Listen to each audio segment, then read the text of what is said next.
If you're an affiliate marketer specializing in Facebook organic marketing, you need to check this video out.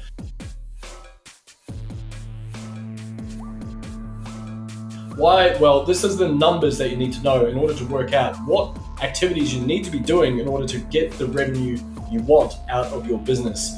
What's up, guys? It's Jamie here. Thanks for joining me in today's video. And as I just mentioned, this is all about the mathematics that you need to know in order to work out what activity you need to produce in your business in order to spit out the cash flow that you desire on the other side.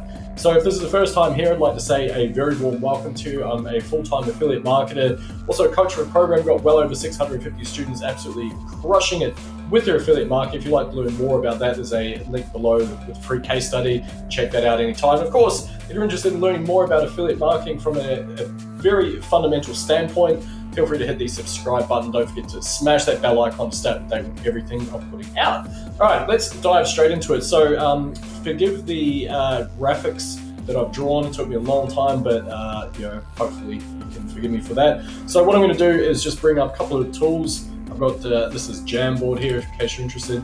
And I thought what I'd do is just discuss a couple of numbers. So if, for example, that you're looking at promoting high ticket, which I assume everyone should be if you're on this channel. Not that low ticket's bad. There's probably other videos. In fact, I might include a link up here somewhere to work out why you should focus on high ticket and offset that with low ticket. It's a lot better in terms of your cash flow, by the way. Anyway, if we make the assumption that the dollar figure that is being chased is amazing, 10K per month. It seems to be the magic figure everyone chases, right? And it's a great figure to chase as well, I might add. So we've got 10K per month here. Most people probably don't know the breakdown of what they need to do in order to achieve that. So I'm going to run a couple of things by you guys today. So with SAA at its current pricing point, which it is going up in about 3 weeks away at the time of recording, you're looking at $1,250 per sale for every person that you refer through to Super Affiliate Accelerator. So that means that in order to hit 10K, you need to refer 8 people per month. Very doable, by the way. The internet turns out it's actually quite a big place. It's not a fad, as it transpires, who'd have thunk it. So what that means is that you need to find 8 people per month in order to hit that. Now that's on the assumption that you're solely focusing on the one program. Of course, you might have other programs, you might have low ticket offsets, you might have some coaching offers that you're doing as well. But just for the sake of this exercise, we're going to run through this. So like I say, we're looking at about, 8 things for, say, let's do the blue one because it looks nice. So, and you're going to get a nice chunky $1,250 commission out of that. It's pretty good. Now with our new pricing structure, it's going to go up to $1,500. So that makes the mathematics a little bit more enjoyable as well. But for this exercise, we're just going to stick with the 8, right? So hopefully this is all making sense so far. 8 times 1250 equals 10K, right?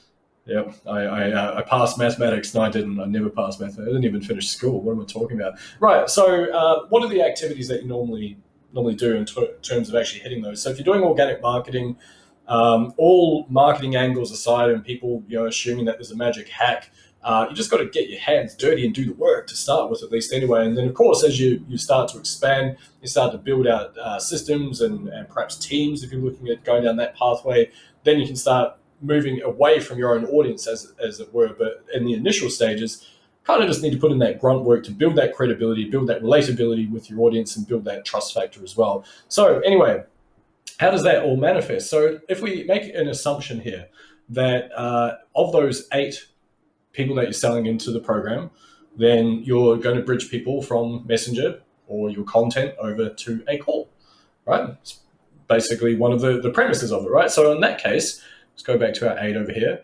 What that means is if we go and make the assumption that you have a 20% close rate, hopefully you can read my writing. So that's a generous thing. It might be a bit lower, might be a bit higher. It really depends on how well you're vetting the people that you're jumping on calls with. But if we make the very bold assumption that you're around about the 20% mark. So what that means is, hopefully I'm doing this right, but if we divide that 8 by 0.2, we're looking at 40. So what that means is that over the course of a month, you need to have 40 phone conversations with people, basically going through what they're looking to achieve, what they're stuck with, what their goals are, all that type of stuff. And then, of course, if they are the right fit for your programs, then you can make an offer and they can work out whether that's the right pathway for them. So that means it's about, 10 per week, right? So not exactly overly difficult to get to. 10 people per week, meaning that you're going to close 2 of them, meaning that you're going to hit your 8 sales by the end of the month, right? So hopefully this is all making sense so far. So with all that being said, now if we assume that for every, say, 100 people that you talk to, now we're going to be able to bridge at least 10 of those over to a call. And these aren't just random people in the interwebs. These are targeted people that have expressed some sort of interest in affiliate marketing or the products and services that you're able to help them with. And so therefore you go through a bit of a vetting process in Messenger or through your content, and you look for those people that are metaphorically raising their hands. You say, hey, listen, why don't we have a chat about this? It doesn't have to be a stressful, high pressure sales call. It can literally just be a conversation. And if it is a good fit, then I'll let you know about what I'm up to. You can work out whether it's the right pathway. So it doesn't have to be, this whole kind of like, listen, you have to do this now or your life is going to be ruined, like all that type of stuff, right?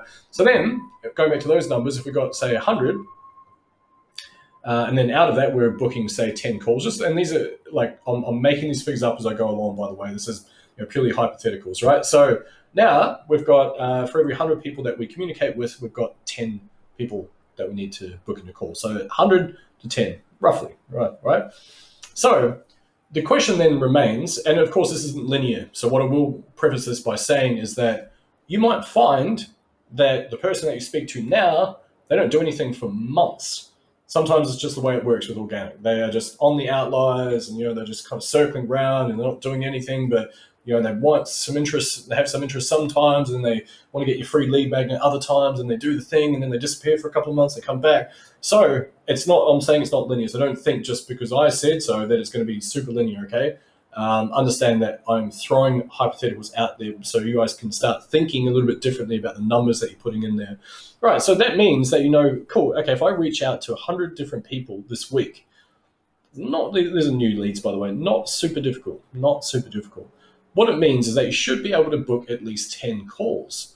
Right? So now you then know, okay, cool. Well, if I am doing that, the other cool thing about understanding these concepts and the mathematics behind these things is now every task that you do has a dollar figure attached to it. Every task, right? And so that's, let's remove mindset and, your own projection of your own money beliefs and all that type of stuff that most people tend to have as well. So if we go with the raw stuff and just the raw figures in front of us here, then now, how much more motivated are you to find those 100 people that you want to talk to? How much more motivating is it for you to bridge those people over to a call, the ones that you feel like you can help? That to me is super powerful. So we can even go a little bit further with that. Let's assume, hopefully you guys can see my trusty calc over here. So if we say, for argument's sake, that it is, we'll say 100 people. Oops. Well, there you go, 100 people. Actually, let's go the other way. So 10K divided by 100 people. No, actually it'd be 400 people because, over the course of a month. That means that effectively you're getting paid like $25 per person you connect with. That's pretty damn cool, right? $25 that you connect with each and every person.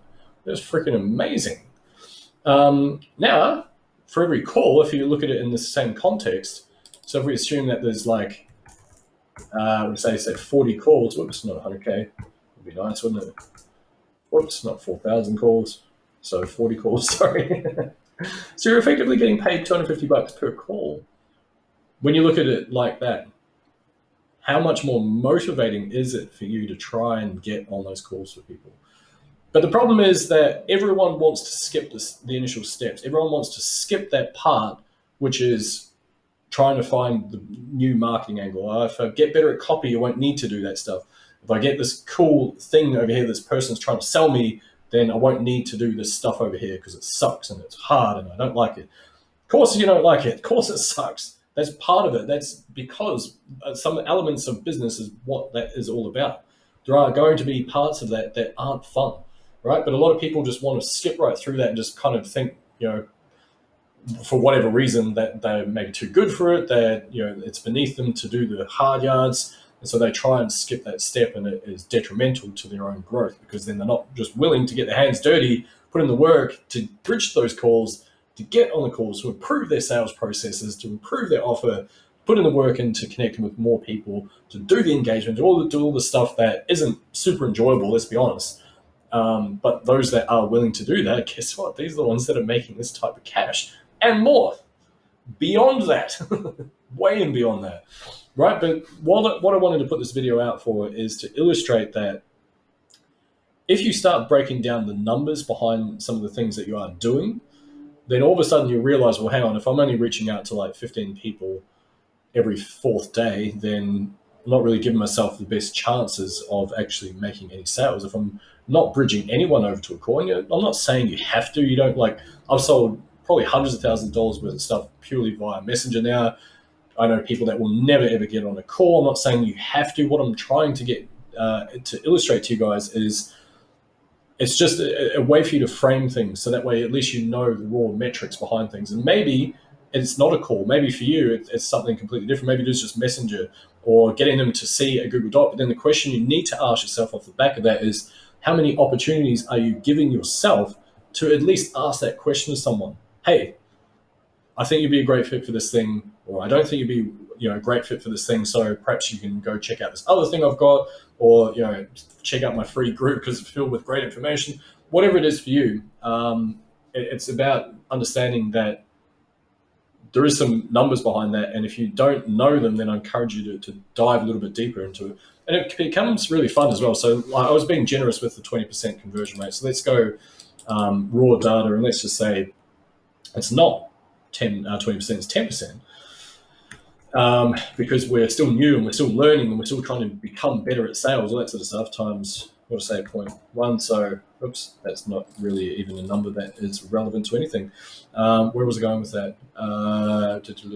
Yeah, so 20. So what it does, it doubles our figures, right? So, what I say, 40, so 80. It means that you need to be doing 80 calls per month, which is still, it's only 20 a week. It's 4 or 5 a day, it's not a huge amount. Pretty cool stuff, right? 20, what did I say? So 20 to 5, so 4 calls a day, 4 sales calls a day, they should be booking. And if it's not, then 4 times per day that you've basically asked someone if they'd like to check out your link, or if they'd like to be part of your opportunity, or whatever it is, right? Hopefully you're understanding where I'm going with all this stuff now. So that way, even if you do close at 10%, even if it's less than that, you still work the same sort of idea, the same sort of principle. It means that you've now got something in your mind like, okay, cool, well, I now know what my output needs to be in order to get the income that I desire. And I can pretty safely guarantee most people aren't even close to the numbers that they need to be doing in order to hit those revenue goals. Which, again, going back to the argument between high and low ticket, why high ticket is so much more valuable in this instance, because you're doing the work anyway. I know, people throw it out there like, oh, it's just the same. Yeah, there are nuances. You are doing the work, blah, blah, but you might as well have that higher cash flow because it's more commensurate to the effort that you're actually putting in anyway. So imagine how much volume you need to be getting through, and even if there's an ascension model on the back end of that, going with these types of figures, why that's not really scalable on an organic basis to the same degree, right? Hopefully that'll make sense. Anyway, that's it. Really just wanted to throw that out there, get you guys starting to think about some of these metrics and numbers, things like that. Have a play around with it. Maybe your close rate's not going to be 20%. Maybe it's 15, maybe it's 10, maybe it's 30, maybe you're actually really good. I was just being conservative. You can actually get it, depending on the leads and how they've seen your content before they get to the call and all that sort of stuff. You get that figure well over 50% as well, by the way. It doesn't have to be 20%. I was just throwing some figures out there for you guys to illustrate when you start looking at the metrics, to ask yourself that question really is, am I doing enough to get to where I want to go? Now, one thing I will say as well, and this was highlighted on a recent interview that I had, which is, again, I'll leave a link somewhere for that, with one of our students, Justice.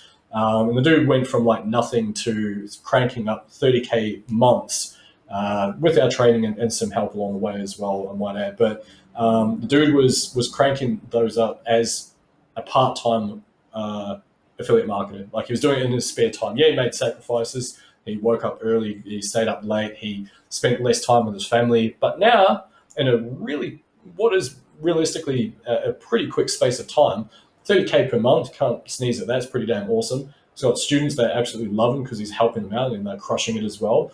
The other thing is he's left his job. He's now able to do this full time, so he can use that sacrifice, that short-term sacrifice, to go and actually hang out with his family and spend all the time he wants with them, and watch his daughters grow up and all that type of stuff, which I think is really powerful. And again, when it comes down to it, I think a lot of people aren't willing to make those sacrifices. So one thing that massively helped me is exactly what you're looking at here. Start to think of the raw data and the numbers that you need to be putting in order to start to produce the results that you would like in your business. So anyway, hopefully that helps you guys out. If you got any benefit from this, drop a comment below, let me know. Smash that like button, really appreciate it. It helps with the engagement in the algorithm, and look forward to catching up with you guys in the next one. Thanks very much.